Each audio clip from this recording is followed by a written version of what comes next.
The following program contains material that is not suitable for children. Viewer discretion is advised. Live from the Community Media Center Marin, it's marINSANITY.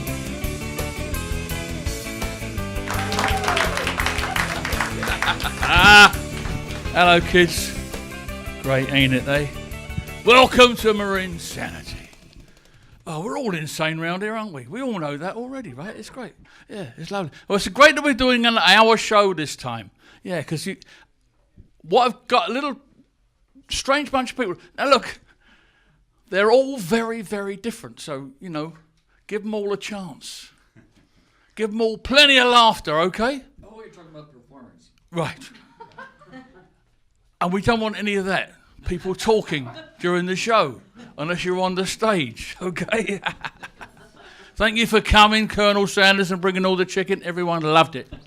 It was wonderful. Thank you very much, sir. Yes. Oh, this is wonderful. Oh, we got some shit going on around here, haven't we? Hey, listen. Moses. You been reading your Bible?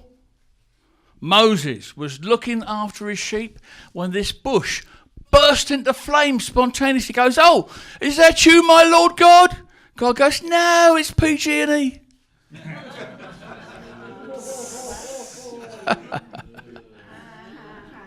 Oh, I know.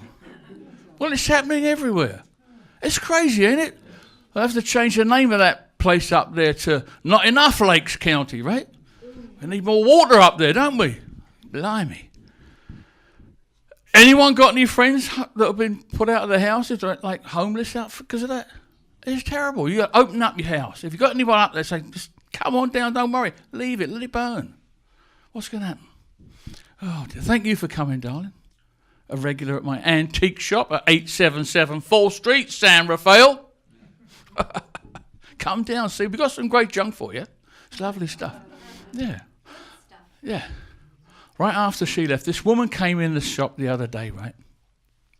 Beautiful girl, young, about 50. She walks, she goes, "Oh, how's the antiques business going these days?" I said, "It's getting old."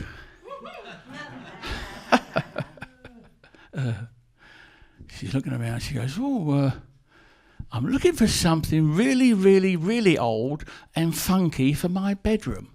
I said, "Well, I'm 69, how about it?" Rejected again. Oh, I must be too smooth for these young women, these modern girls. Oh, dear. Have you ever heard of Mean Dave? He's our headliner. He's a brilliant comic.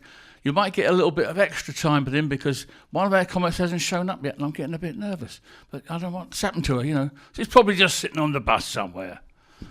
They're slow, aren't they, these buses? They're always late. "Hello, sweetie, how are you?" Good. Yeah. You look like you're scared I'm going to attack you or something. No. I'm not afraid. There's no need to be afraid of me. I'm an old pussycat, aren't I? Yeah. Old teddy bear. Come and have a cuddle. No, it's all right. All right. Griffin Daly scores again. Yeah. You guys remember? Yeah. This is kind of a weird thing. This might be a little bit. Look, I know a lot of you do remember the 60s. I can see it in your faces. Look, a couple of years ago, about 30 years ago, because all time becomes like, it's 30 years, this seems like 2 or 3 years now. I was swimming off Waikiki Beach, right? Right next to me swimming out, old Dean Martin himself. And all of a sudden, this big fat eel pops his head up, starts swimming towards us. I go, "Hey, Dino, look out. Electric eel. He goes, No, it's not electric eel, son. Oh, no, that's amore."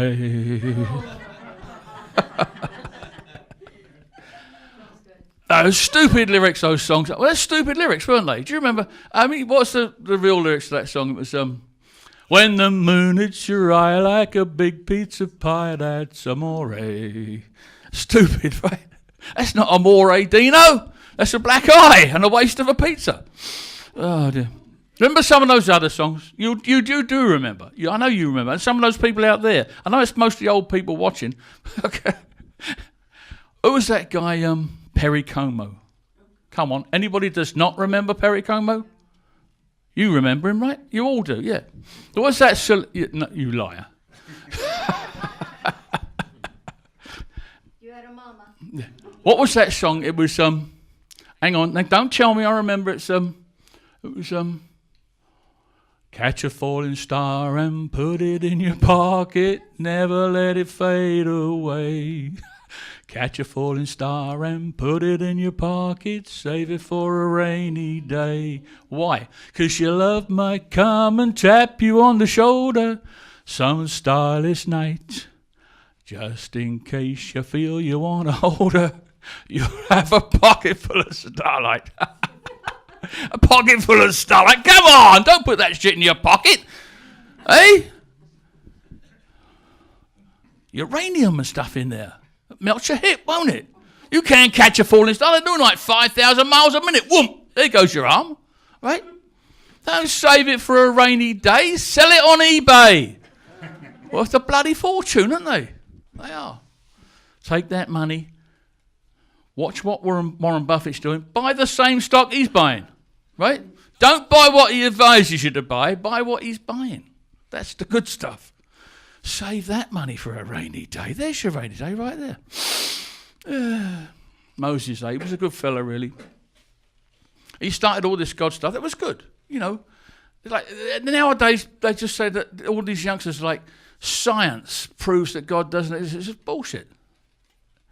Science, everything they know is only about 15% of the content of the universe. This is what astrophysicists tell us now. 15%. So that means it was 85% of the universe we can't even see. We've no idea. Well, what do you think that might be? They don't know. I know it's not funny, but it's information. We've got to start thinking of it. What is the other 85%? Anyone wondering about it? Am I the only one? Yeah, you are, see? Yeah, where's my keys? That's right. Where's my keys? All that other shit I lost. Oh, I've got to go now. Look, here, listen. Getting back to God for a minute. Look, I bet you guys, when Jesus was born, everyone was like, well, thank God at last. Now we can start counting forwards in time. Right, now we're going to get on with your first comic, your first guest. This guy's a story. We're going to do a storytelling show here sometime. You will come for a storytelling show, won't you? Yeah. Well, this guy's a good storyteller. What else does he do? Always, what do they call that when you do? Oh, he's a Toastmaster. He does all kinds of wonderful stuff. And tonight he's going to be a comedian. Give a big welcome to John Lear.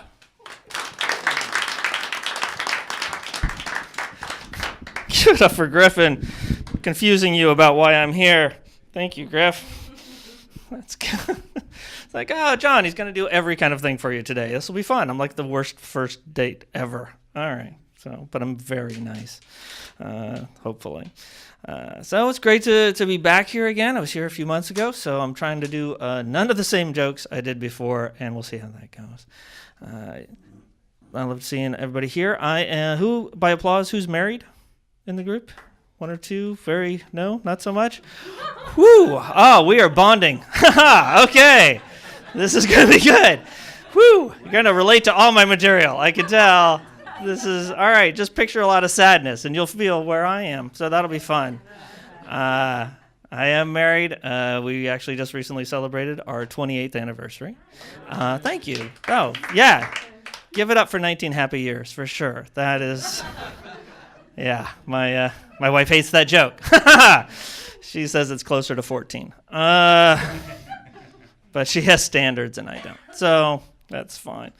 I like being married. It's fine. But I am having this kind of midlife crisis, which is why I'm doing this now. I just started this recently. And as far as midlife crises go, not so bad. Right? Like a lot of guys, they do the midlife crisis thing. They like buy a motorcycle or date a 26-year-old. But my wife said that would make it an end-of-life crisis. So I'm just going to stay down on the inside and stay married. Usually I am the oldest comic on most of the shows that I do. And I've kind of been... they're calling me the stepdad of comedy, really. At the moment. And that's because I may not be who you want to see, but I'm here for you. Yeah. I'm also drunk, belligerent, and trying to have sex with your mom. So, totally. Okay, maybe not your mom. Anybody's mom, really, anybody at this point. It's fine. Do you remember the... I feel like we've bonded. We could share a little bit out. Do you remember the first time you found a gray pubic hair? Yeah. I do, and I never went back to that Denny's. I'll tell you that. That was just not... I don't know. Those are not the huevos I want on my rancheros. That's all I'm saying, okay? I don't know what Denny's grand slamming back there, but I don't want him to do it. Who here you wine tasting people? Wine tasters? Yeah? Good? A few of you? Okay, so we're not married. We're not tasting wine. We are just not going to get along at all. People, are you at least drinkers? Are you drinking? Yes? A few of you? Okay, good. Well, for you sober people, we've got sober people later. I am more of the, I've seen people go through detox and DTs, and that's why I personally never risk being sober. I think that's really the way to go. I'm not going to risk it. I'm just going to keep going forward with the alcoholism. I think it's working for me career-wise, so I'm pretty happy about that. But I am from Santa Rosa, and if you remember, we're coming up on the anniversary of the fires up there, and that was weird. That was scary. My family was evacuated, and we're fine. But the first we heard about it, there was a knock at the door at 2 a.m. in the morning, and I open it. There's a fireman, and my wife is like, "Is it my birthday?" Is that for me? I was hoping for a policeman, but I'll take it. And he was like, "No, you must flee." And so we did. We fled.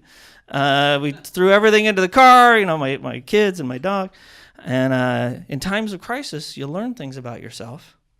I learned I'm a liar. Yeah, because every time somebody asked me a question, I answered with, "Yeah, I packed that." Yeah.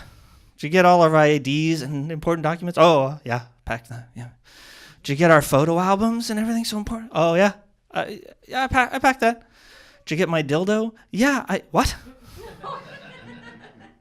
That is a weird time to find something out about your oldest son. I will tell you that. That was different. But I had packed it. So, I'm a great dad. That's what, that was my take on the whole situation. All right. Well, let's try the wine tasting thing. Let's see how it goes. Get you in the mood here for drinking, because wine tasting is huge up in Santa Rosa. I mean, soon it's going to be pot tastings as well. People will be like, do you taste Cherokee? I think I do. But I actually got kicked out of a wine tasting, which is, yeah, right? We went to the thing, and I don't know if you've never been to wine tasting. They've got like a row of glasses, and there's a guy behind the glasses, and he's called a wine snob. And we got up there, and he just kind of waved a bottle over these glasses, and like 4 drops fell out into the glass. And I was just trying to be helpful, and I was like, "I think you forgot to take the cork out of the bottle." There. And he said, "That, sir, is our standard pour." And I said, "I agree. That is a poor standard of wine." I said, "There's nothing for me to drink." And he said, No, you're not supposed to drink it. And he starts to wine-splain me on wine tastings. He says, "You're just supposed to put a little bit in your mouth, swirl it around, and then spit it out." And I said, "Look, I'm no stranger to the whole spit or swallow controversy, but you can ask my wife. But in this case, I believe everybody swallows, yeah?" And he says, "Well, you're just supposed to get a sense of what this vintage is about, as a wine." I said, "I think this vintage is about too much oxygen because there's nothing in my glass." Well, now I see the manager walking over, and I can tell it's a manager because he's got a bottle of Chardonnay up his ass, and he starts listing off all these rules that we're breaking, and finally says he's going to kick us out for being drunk. I'm like, hold hold on there, Skippy. First, you're a winery. That's kind of a goal, right? That's second, there's like 2 millipedes of wine in this glass. If I didn't get drunk on the 5th of Jack I drank getting here, that's not going to do it. And seventh, I don't see a single sign saying I have to wear pants. So now there's a restraining order. Okay. Well, what else do I want to talk about? The hard thing about doing comedy, at 51 is a friend of mine has a saying. He says, better a short pencil than a long memory. And so I write down everything, and then I forget where I put it. So it's completely unhelpful.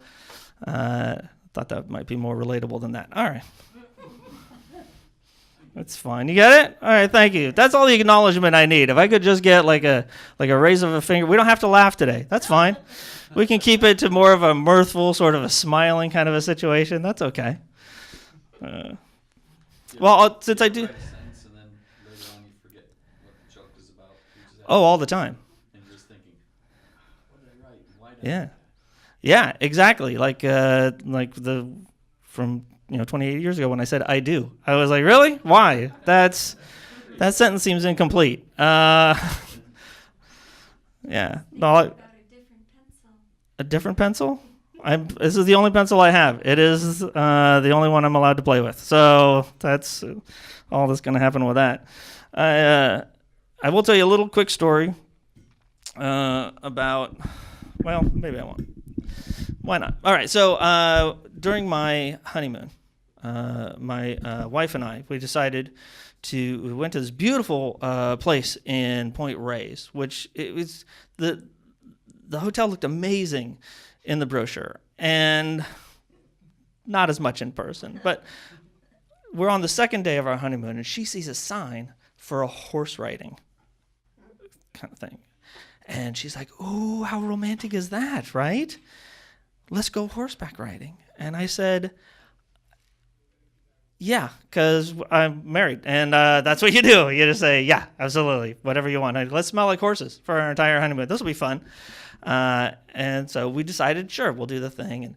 And we met the tour group, and the guy in front looked like a really macho kind of Matt McConaughey. And, of course, he's got my wife riding up there with him, and I'm way in the back. I'm a little jealous because I wanted to ride with Matt McConaughey. And the horse they gave me was named Peanut Butter, which turned out to be prophetic because it was brown, slow, and completely nuts. We're halfway through the ride. I'm way in the back. I'm just kind of waving every now and then to my wife who's talking to Matt. And all of a sudden a deer just jumps out. And my horse goes from 0 to 8,000 in just, boom, a second. Just boom. And on a path this wide, I passed every single horse. Somehow we got through it. And I'm pulling on those ropey things connected to the horse's face. And I'm not a rider, obviously. And I tried to steer it into a bush, and that didn't work. And finally, we got back to the corral, and I've never heard a horse squeal before. It's not supposed to do that, right? It's just kind of, and I, very in a manly way, completely fell out of the saddle. And by the time they got back, I was in the car waiting to leave, like running from a heist. I'm like, let's go! Well, the next morning, I wake up, and I sat up, and I didn't scream from the pain in my posterior because all the voice had left me. But when my wife sat up, yes, she screamed. Yeah. And I think that if you can make it through that, the next 28 years are going to be pretty easy, even if a marriage is basically kind of a pain in the ass. So I've been John Lear. Please give it up for your host, Mr. Griffin Daly.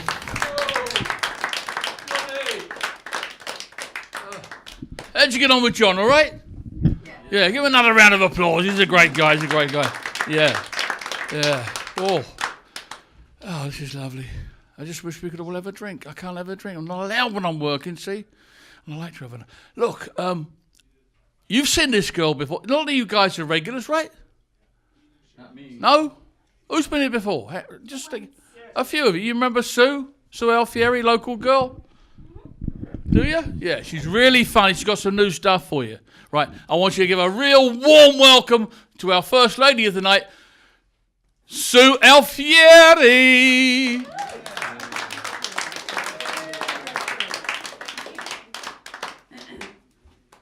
All right, let's bring the magic here.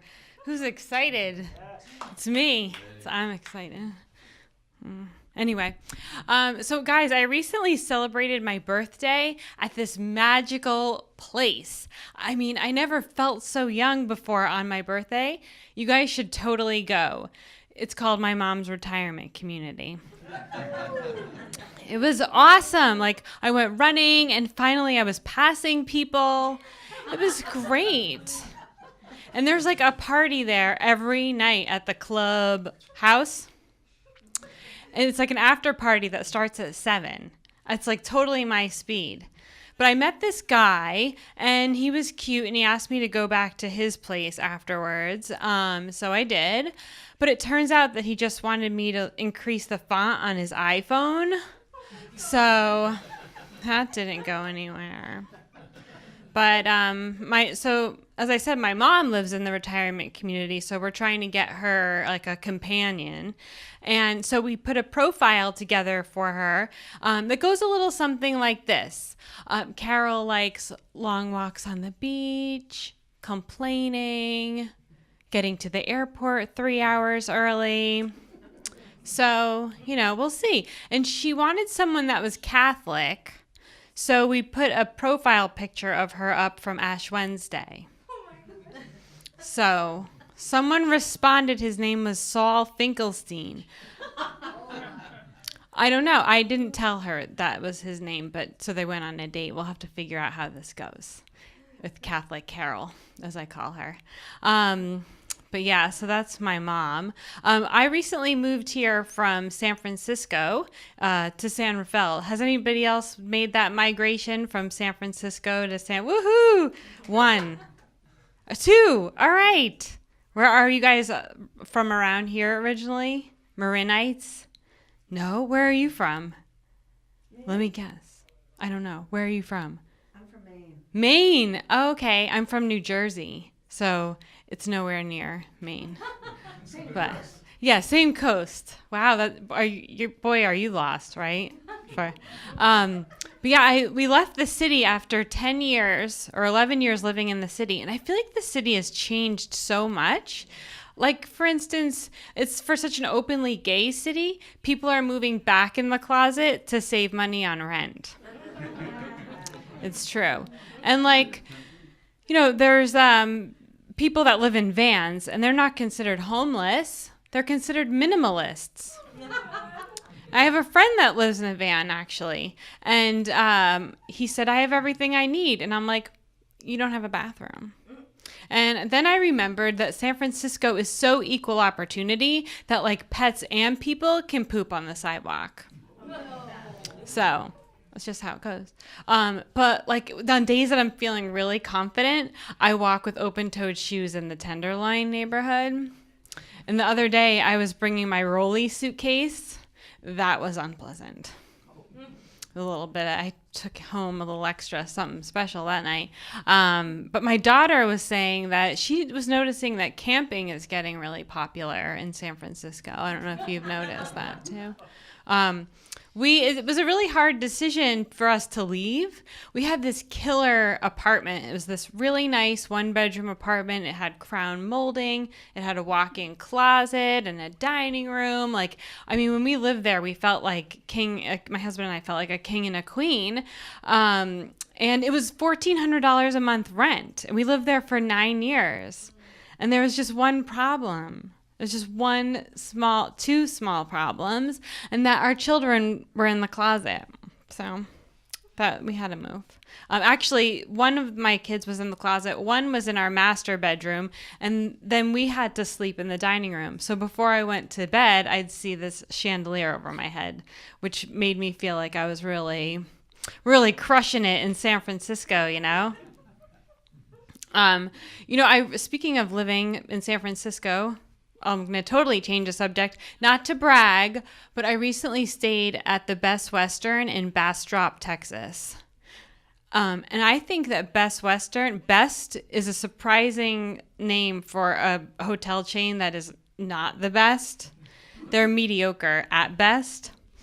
But I think that they know their target market and they really appeal to this kind of person. I think that they have someone that works there that just focuses on being mediocre. So there's a person that's like, I need 200 thread count sheets. We don't want anything too fancy, too much higher, because we got to really stay. In fact, I think that they have someone like Dale from Pocatello, Idaho, who like is mediocre, but he thinks 200 thread count is really fancy. And that's how they do it. And like, for instance, Dale will be like, we need towels that don't quite make it around. Leave a little skin showing. So, and also on that same vein, like Best Western, I got my son's haircut at Great Clips. Like, they're definitely hiding something because they gave my son a mullet and he's 4. He doesn't need a party in the back. He doesn't need that. But I think places that start with like a Best or a Great, they're covering for something. That's your pro tip here for today. That was free of charge with your fruit out there from Safeway. But yeah, we have 2 kids. One of them was planned. We basically had the second one, to keep the first one occupied. So that's going well. But I had to have the talk with my 7-year-old daughter. I feel like it's happening earlier and earlier these days. Like, this is crazy, So I got down on her level and I was like, honey, if you want to stay in the Bay Area, I'm going to need to see your business plan. So she's doing fine. She's working on an OS, an operating system for her American Girl doll. And but the little guy is not pulling his weight. He's all like, Mom, can I have some milk and, wipe my butt? I'm talking about my husband. So I'm just kidding. All right. Thank you.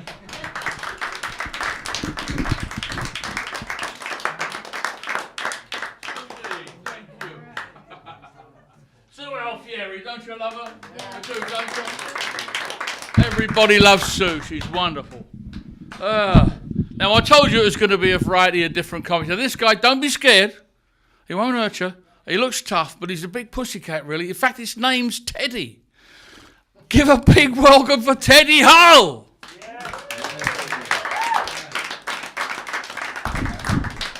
All right, we're going to need you guys to calm down in here, okay? It's very important stuff that's happening. I had a weird experience recently. I went into a coffee shop, just looking to get a cup of coffee, and a guy walks up to me, and he's just like, hey, man, I listen to metal. I did 3 years in San Quentin. And I'm like, all right, it is my turn to talk. I once got grounded once and watched a documentary on San Quentin. So solidarity, brother. I will see you in the chow hall. That's where they eat. That's what I learned in the documentary. I also learned do not accept the candy bar on the first day of prison, okay? There's things that come along with that. It's not a free gift. You guys should Google that when you get home, okay? I don't want to go into it, all right? But it's not a nice experience. The candy bar may be delicious, but the after effects may not, This is just a look. I want to become a school teacher, all right? I think let's get into this because I feel like I actually went back to my guidance counselor from college and I was just like, hey, I know what I want to do with my life. I want to become a school teacher. And she got excited. She's like, that's amazing. You care about the future of America. And I'm like, let me stop you. All right. Care about summers off. Okay. I don't. Here's the thing. I would like to have a kid, all right, or maybe hang out with someone, really fat, basically someone that can't get away from my ideas because I feel like I have a few good ones. I feel like I could offer something for the kids. Like, here's what I would do on the first day of school. I'd be like, all right, kids, what do you want to do with your life? Anything you want to do. All right. I want you to write it down on this piece of paper. And I don't want you to hold back. You want to be an astronaut? I want you to write it down onto this piece of paper. Okay. then I want you to crumple it up and stick it up your ass, all right? Because life is uncomfortable, okay? And someone's got to tell the kids, right? Here's the second thing I would do, all right? I would show them this documentary, all right? It's a very good documentary. I don't know if you guys have heard of it. It's called Cops. Okay, they had an episode that held a very, very close place in my heart. All right, it was called Tased and Confused. To this day, that is the best thing I've ever heard in my entire life. All right, I've been to some really cool museums. Tased and Confused, that's the best piece of art ever. You have to appreciate that for the title.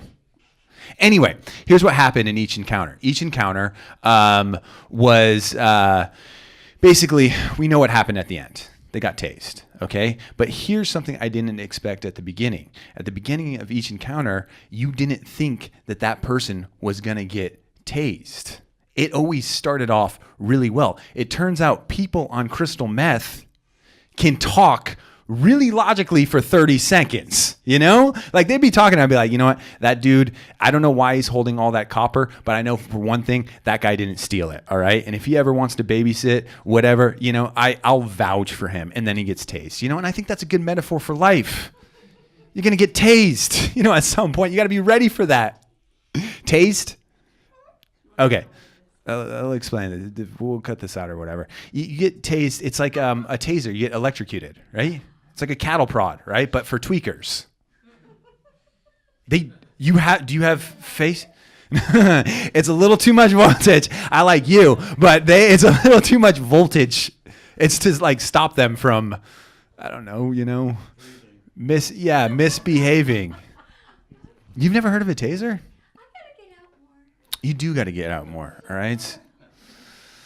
Anyway, here's another thing, you know, as far as children go, it's something that actually concerned me a little bit. I saw a kid walking down the street, and my guess he was walking to school, couldn't be more than 14 years old, and he had an e-cigarette.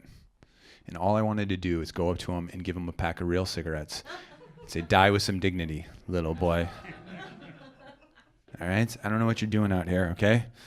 But smoke a real cigarette. You know, here's the thing. Everyone who smokes those, they're like, hey, has all the same effects as a real cigarette. And it's like, no, does not have the effect of being cool. All right. And that is the main reason to smoke. Okay. And I'm trying to, you know, spread the message to the kids, you know, you know.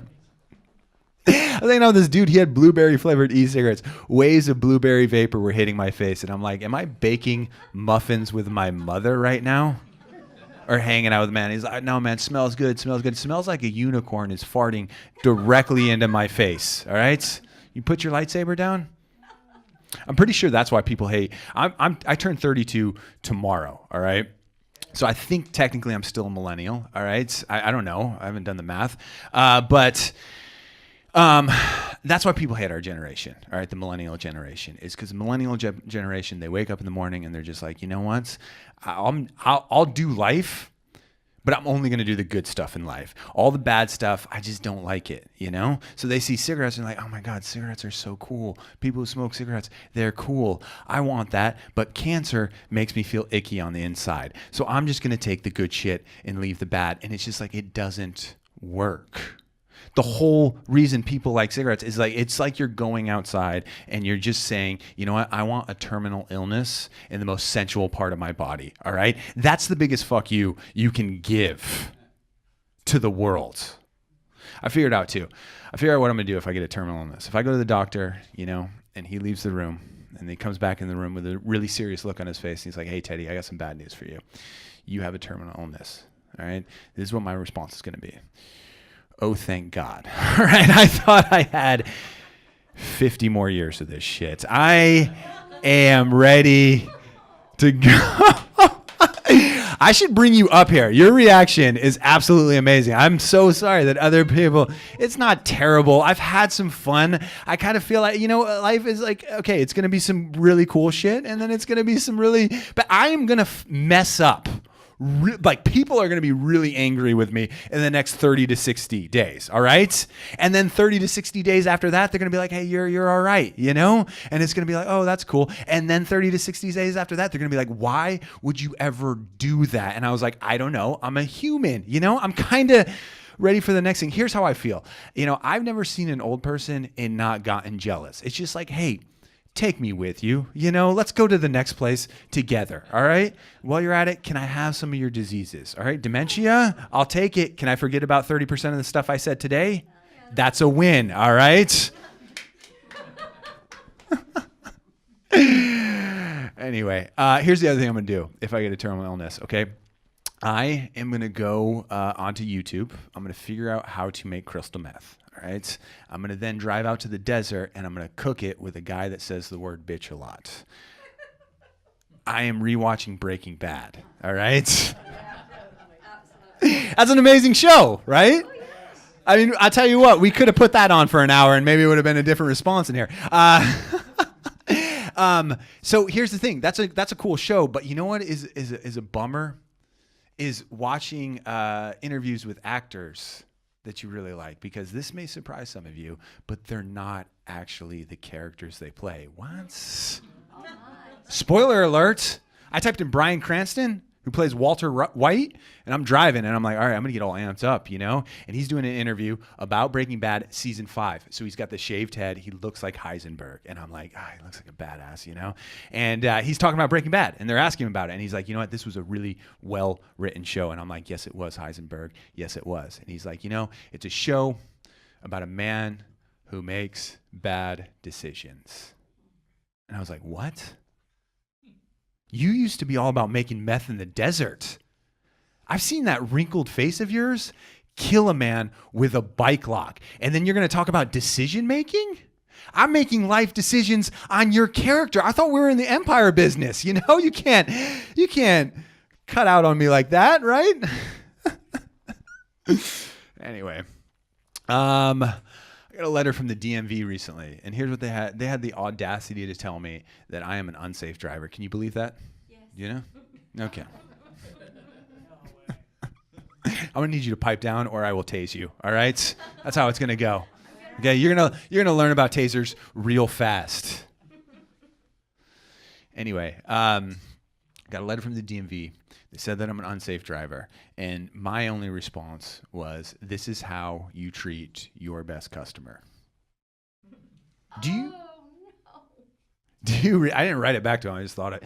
Do you realize that if there were like 6 more drivers like me, there would be no more lines at the DMV? All right. I saw that letter. I got excited. I was like, oh my God, I'm probably finally in the rewards member program. Okay. Next time I get a carpool violation, half off that ticket. Okay. I was waiting for my set of golf clubs.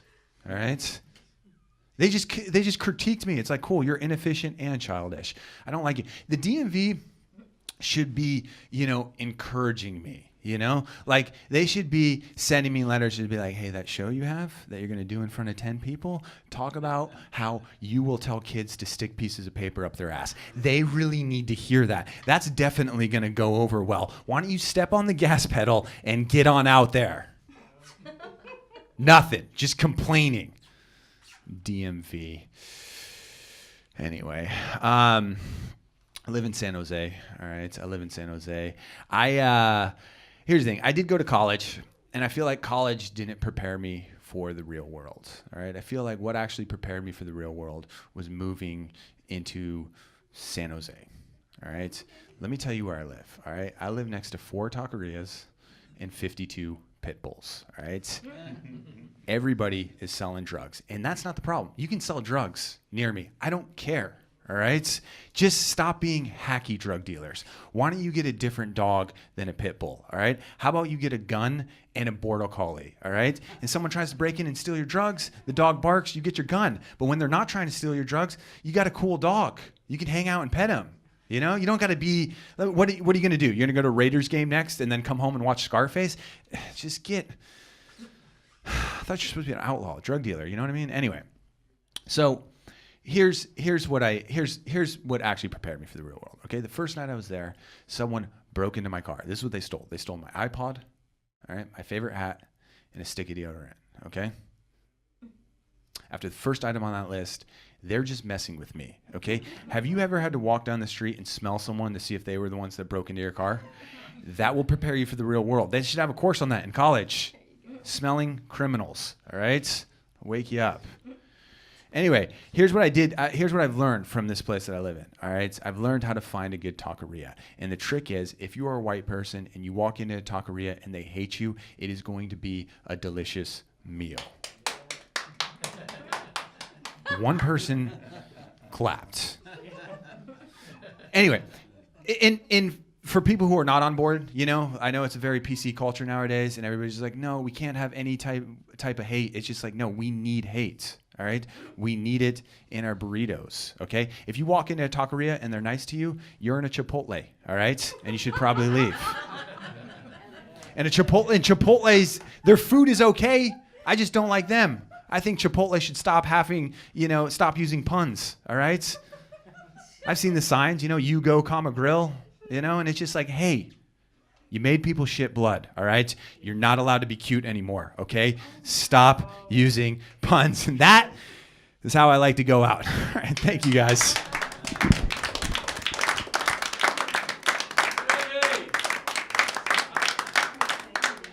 Teddy ho, Teddy ho. Well, I told you it's going to be different, didn't I? Yes, well, you've got to have some variety in life, haven't you, darling? Yes. She likes variety. You can tell, can't you? Hey. I'm learning something every day. What? Yes, right. Hey, all these young comics, they'll make fun of me because I'm 69 years old, And I keep saying to them, just remember, you guys, some of you suckers going to die young. Right, they are, aren't they? We'll still be smiling at them. Putting them in the ground. It don't matter, does it? As you know, I have to watch my money now. Because I'm buying shit I never expected. Just last month, I had a choice between a hearing aid or a big box of Viagra. Which do you think I chose? Viagra. What? Viagra. Oh. That's right. You don't need to hear for that. Yeah, I'm going a bit deaf. It's the way it is, isn't it? My missus, she does all this fancy gourmet food, She calls out the other day, hey, Griff, lunch is coming. I'm smoking some herrings. I said, well, I want to smoke some heroin too. Don't you? Yes, you do. Everybody does, really, don't they? Just no one wants to get addicted to the shit. Yeah, it's all right. Now, she's great, my missus. I love her to death. She's the best woman in the world. She's as pretty as you. You met her, haven't you? Yes. Yeah. Oh, very nice. What? She's very nice. She is. She's a lovely lady. Come to the shop and see me, though. Got some old junk you want to sell? Come and see me in the store down the road here. It's going to be good. Come on, all of you. Get that old pocket watch out, Colonel. I know you got one, right? You got a gold watch? I want it. Cell phone, no watch. No. Oh, everyone, put everything out of nothing's any good anymore. Everything's on your cell phone. You don't even use your computer. These kids are walking around with these things. They're doing everything on there. You buy tickets to shows and everything. It's just, oh, what?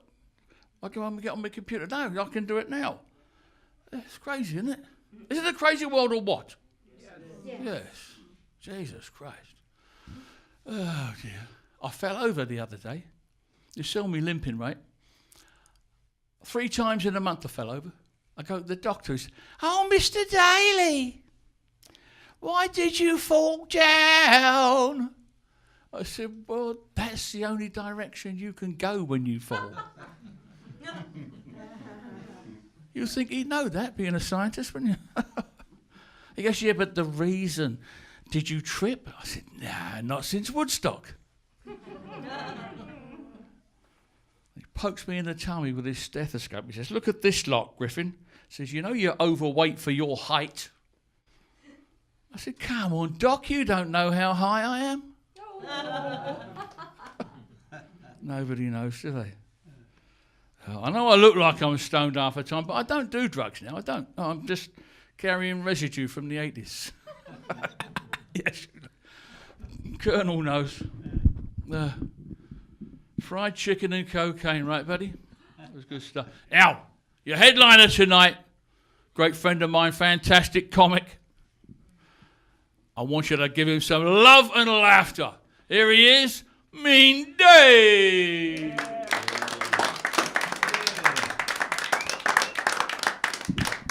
Hey, why don't you keep slapping your hands together for your host there and all the comics you've seen here tonight.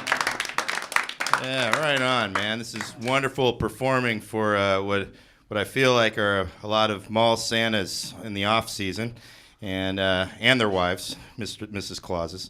So you can laugh out loud, sir. That's what's great. Like he's laughing right here, but I think he doesn't want to offend the rest of you. It's been fun. We don't always do comedy for the laugh. Sometimes we do it for the thoughtful peace and quiet after a lot of jokes. And you guys have really made that clear that you guys came here for free snacks and wine. Beer too. Of course, that was in the fridge, the stash. Not enough wine. Or I don't know why they call it marINSANITY. It feels more like Marin Xanax or Marin Zoloft or Marin Sleeping Aid a little bit, huh? Yeah, huh? Because I'll be watching this to go to sleep, that's for sure. But no, I want to thank also Griffin Daly and John Lear and Sue and Teddy, I guess. Basically, I want to thank all of them for making sure that by the time I'm up here, nobody will be watching this show. Just based on shots fired. Don't worry. You know what's great too is the funniest part of this show that we've been seeing out there are your reactions. You guys are the stars of this show tonight. I'm just here just to look scared into the camera. Nothing's working at all. Help me. My name is Mean Dave. It is just a nickname though, everybody. It's short for Meaningful David. Yes, it is. So please, if you find me to be too nice or anything else like that, fuck off. All right, I'm just trying to be charming. All right, I'm working a 12-step program these days. I'm not trying to, I'm trying to keep all of my defective behavior at bay. I'm 4.5 years clean and sober, if you can believe it. Looking at me, that's right. That's how you get him awake, right there. Tell him how sober you are. He's shaking his head still. No, I don't believe him. You and my landlord both, man.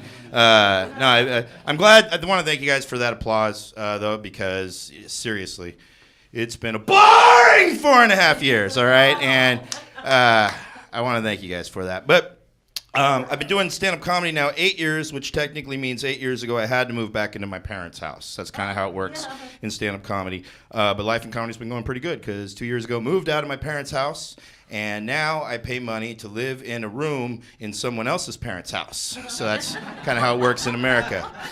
So I live with my landlord and his wife in the same house under the same roof, but they don't sleep in the same room. He sleeps in the living room on the other side of my bedroom wall, and his wife sleeps in the bedroom. And when I first moved in, I thought maybe they were having some kind of an argument. Nope, it's a permanent situation. The reason being he has a sleeping condition. I'm not sure if any of you have ever heard what it sounds like when oxygen's being rejected from the body that's involuntarily taking it in during sleep. If you haven't heard what it sounds like, it sounds a little something like this.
The poor man sounds like he's being raped by sleep. Oh, thank you. Oh, my God. Thank you. I love that. Oh, man, you guys are too adorable, I swear. Yeah. I don't know why, though, the man cries for help lulls me right to sleep like a baby. I don't know why that is, though. It doesn't bother me at all. His name is Mike, and he's like the president of our house. His living room is his Oval Office, and I have to walk through the Oval Office to leave to go do these comedy shows.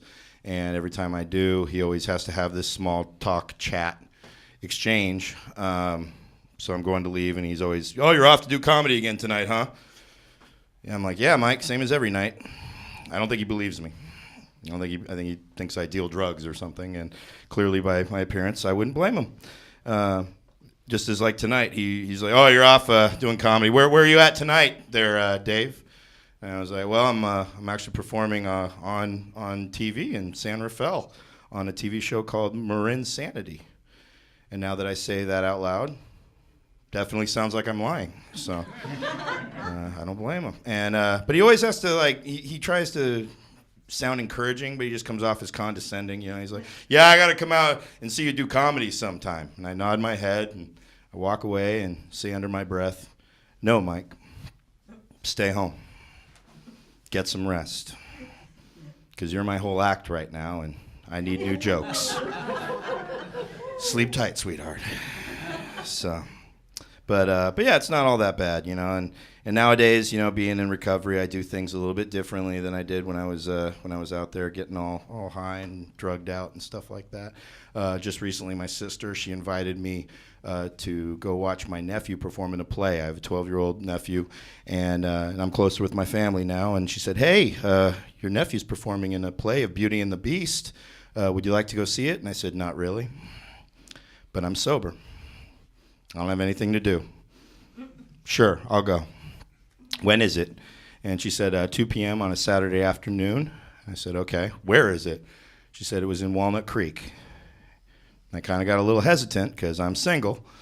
And when you roll up by yourself to the 2 p.m. Saturday afternoon performance of a 12-year-old version of Beauty and the Beast by yourself in Walnut Creek, people are wondering, what are you doing here? Why is Jesus Manson, Rasputin, von Soundgarden, Jimmy Smits with long hair and a beard, Osama bin Laden's courier in the movie Zero Dark 30, Mexican Russell Brand, Mexican Allman Brother, Mexican Rob Zombie, I just learned the other day Mexican Steve Aoki, whoever the hell that is, if I'm wearing a backwards hat, Mexican Silent Bob, a.k.a. Roberto de Silencio. This one you might know, Mexican Lieutenant Dan with his legs grown back. Does that sound familiar to anybody? You know what? I love you. I love you. Cause, he likes it. Of course you like it, sir. The one guy who wants me to drink again. You guys all don't watch Forrest Gump. Thank you.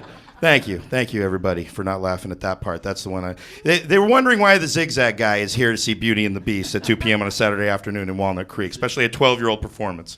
And I'm like, no, don't get me wrong. I'm here on legitimate business. I'm not here to sell drugs or kidnap kids. Chip the Teacup is my nephew. That's why I'm here. And that's a character in the play. My nephew's name is Dylan, but he plays Chip the Teacup. And I've never cared about the story of Beauty and the Beast. I know it's a romance story. It's for girls, little girls. That's why they have a Disney movie. You know, I know it's a story about a man beast and a human woman, which right off the bat makes no sense to me whatsoever. Because if you're a man and you're a beast, you could have sex with any animal in the animal kingdom and get a pass. You know, why pick the most difficult one? And it's. There's a chuckle, and so that's all I'm saying. He aims high, though. I admire this beast has ambition, and so yeah, this is apparently a story. This is my first time ever watching this entire story live or on TV or whatever, and it's a story that takes place in a town full of very horny men. All of them have boners for the same chick named Belle, and there's a leader of the horny men town, Gaston. And Gaston has a boner for Belle, too. That is such a boner, he's willing to blackmail Belle into a relationship with him. Meanwhile, across town, there is a beast. And that beast, he has a boner for Belle, too. And the beast gets dating advice from a lot of inanimate objects. A clock, a teapot, and a teacup are some of them. I've done a lot of acid, folks. Acid that maybe some of you made back in your 20s and 30s, and that was the most unbelievable part of the story, in my personal opinion. Never have I been on acid and talked to inanimate objects. Like, Mike Stand, what do you think? What do you think about her? Should I date her? No, that's not how it works. And So, and then my nephew, he's the teacup. His mom's a teapot. How does a teacup grow up into a teapot? It's bullshit. So I took a nap. And I woke up from the nap, because, really, it wasn't that. I'm not going to lie. It was, if you're ever going to go see this 12-year-old performance of Beauty and the Beast, I'd go see better actors. A bunch of talentless hack 12-year-olds pulling this play off in this everybody gets a medal theater. I'd pass if I were you guys. But I'm related to the kids, so what can I do? And I woke up from my nap. And at that point, that was when wolves were attacking Belle, and she passed out from fear. And then the Beast saw the whole thing because he's stalking her, and basically saves the unconscious Belle from the wolves, scares the wolves off, picks up Belle, takes her back to the mansion, lays her unconscious body on the bed, and then asks the inanimate objects, "Can I hook up with her now?" And they're like, "No, she's unconscious. All right, you need to wait till she wakes up first. And she doesn't owe you anything, dude. You saved her life. You did the right thing for the right reason. But if you want to win the love of young Belle, you got to do a few things first. You got to wait till she wakes up, and then you got to romance her. All right, you got to make her dinner, ballroom dance with her, and win her love, and in the end, earn her consent. And that's what I learned. What Beauty and the Beast has been about this entire time: the importance of consent. That's right. As soon as she kisses him, he ceases to be a beast, and now he's a gentleman. In the end, the theme song really is a tale of no means no until a kiss said yes means yes.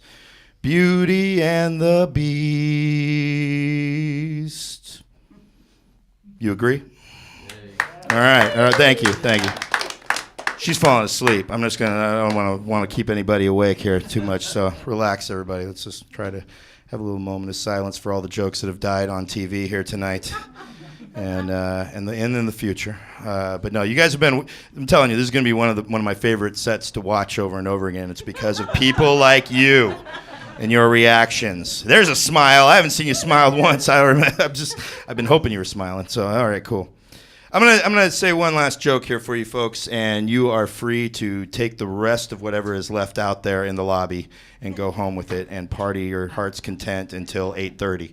When I assume is your bedtime. So that's all I'm saying. I have parents too, man. All right, it's all good. How do I know? Because I go to sleep at 9. I'm 41. So anyway, but we've seen some comedians really try tonight, and you guys really are sending us home rethinking our shit, and I appreciate you guys for that.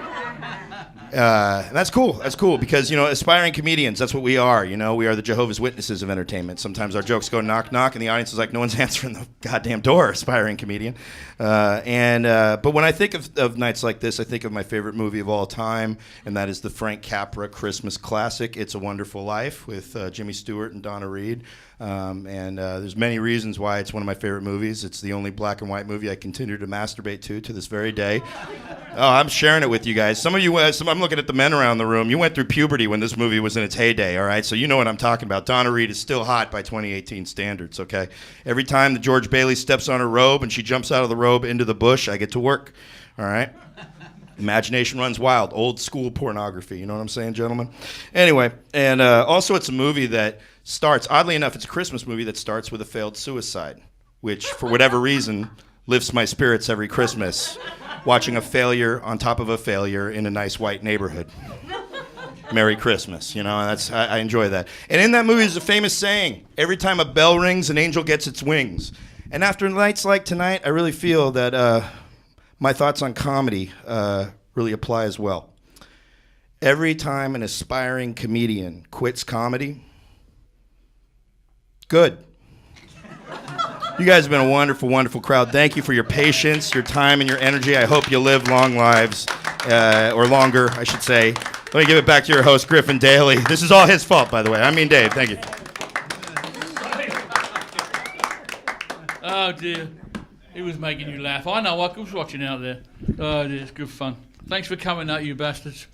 Here, they've all got, he didn't do his I'm getting old joke. All these young guys, they've all got I'm getting old because of this. I know I'm getting old because of that. Everyone does one. And I'll say, no. You're getting old when you got this shit hanging off your chin. That's what it is. As you know, most of you, yeah. Don't you, darling? Is she awake? I know, she is now.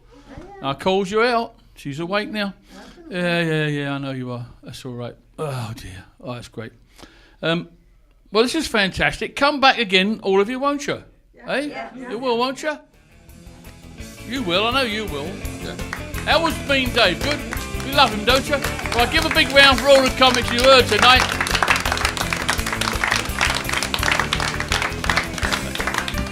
And come back again next time. It'll be a completely different show. Except I'm here. Good night, folks. Thank you. And you out there.